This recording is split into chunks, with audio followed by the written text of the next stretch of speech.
What if I told you that the best playbook for building a company that lasts for decades, maybe even centuries, isn't some MBA textbook? What if it's actually baked into our DNA, written over 200,000 years of human survival? That's what we're digging into today. We're calling it the Longevity Advantage, and it's all about a radical new guide to corporate strategy, one that was forged on the savannah, not in the boardroom. Okay, so let's just cut to the chase, right?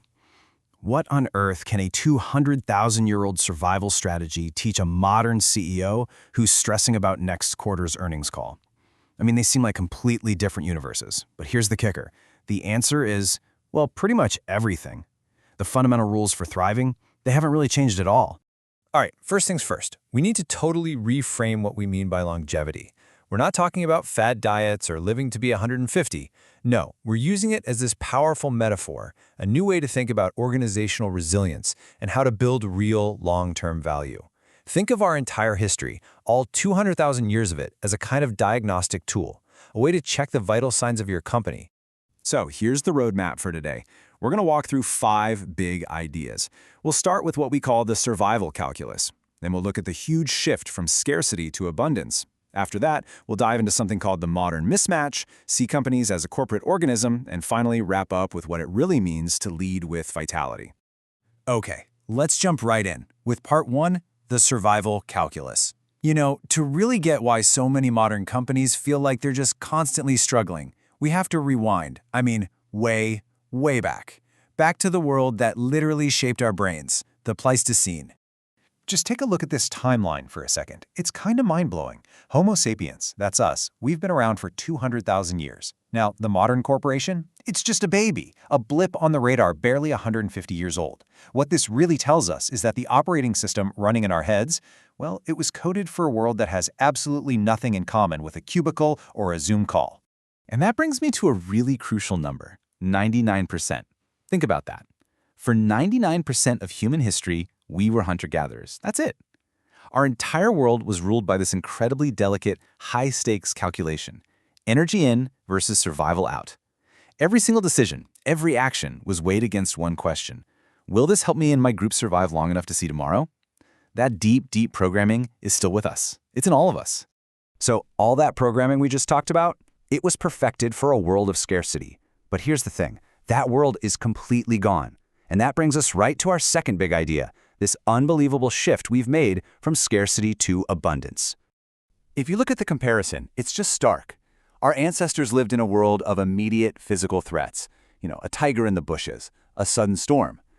Today, our world is all about chronic mental stressors, information overload, ambiguous outcomes. We've basically traded the short, terrifying sprint away from a saber-toothed cat for the endless, soul-crushing marathon of a 300-email inbox and back-to-back video calls. And that disconnect, that's the core problem we're talking about today. It's what we call the modern mismatch. It's like we're trying to run the latest, most complex software on a computer that was built 200,000 years ago. The hardware is ancient, but the demands are brand new. And guess what? The system is starting to glitch, big time. Now, there's actually a scientific term for this. It's called evolutionary mismatch. It's pretty simple, really. It's when a trait that used to be a huge advantage for survival becomes a liability in a new environment. A perfect example? Our love of sugar. Back then, finding something sweet was a massive calorie win, a lifesaver. Today, that same craving is driving an epidemic of chronic disease. So, let's take that idea and apply it to the office. This quote really nails it.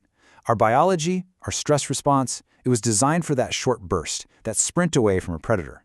But now we're asking it to run a nonstop, 24/7 cognitive marathon. And the results, they're completely predictable, aren't they?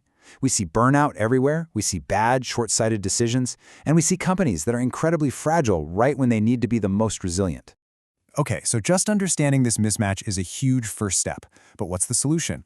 Well, that's what we're getting into now in our 4th section. It's all about applying these ancient lessons. And it starts by thinking about your company in a totally new way, as a corporate organism.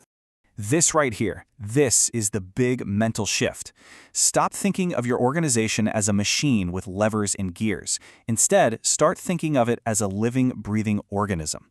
Your strategy, that's its evolutionary journey. The market you operate in, that's its ecosystem. And your people, they're the living cells. When you start seeing it this way, honestly, everything changes. So, what does this mean in practice? How does an organism survive and thrive? Well, 4 key things. First, it values adaptability way more than pure efficiency. Our ancestors weren't perfectly efficient machines, they were master adapters. In today's crazy market, that's the real superpower. Second, it builds buffers. Just like our bodies store energy for tough times, a healthy organization needs buffers. Of cash, sure, but also of time and creative energy. Third, it manages energy cycles, not just calendars. Our bodies are designed for cycles of stress and recovery. The always-on corporate culture is a war against our own biology, and biology will always win. So you gotta think in sprints and rests, not one endless marathon. And finally, it builds social cohesion. What was our ancestors' secret weapon? The tribe. That small, tight-knit, high-trust group. For a business, that means creating real psychological safety and deep trust. And all of this brings us to our final and maybe most important piece of the puzzle. It's a new way to think about leadership. We're calling it leading with vitality. And it means the leader needs to stop thinking of themselves as just the chief executive officer and start acting more like the chief evolutionary officer. So what does a chief evolutionary officer actually do? It really comes down to 4 key behaviors. First, you have to cultivate a genuinely long-term view.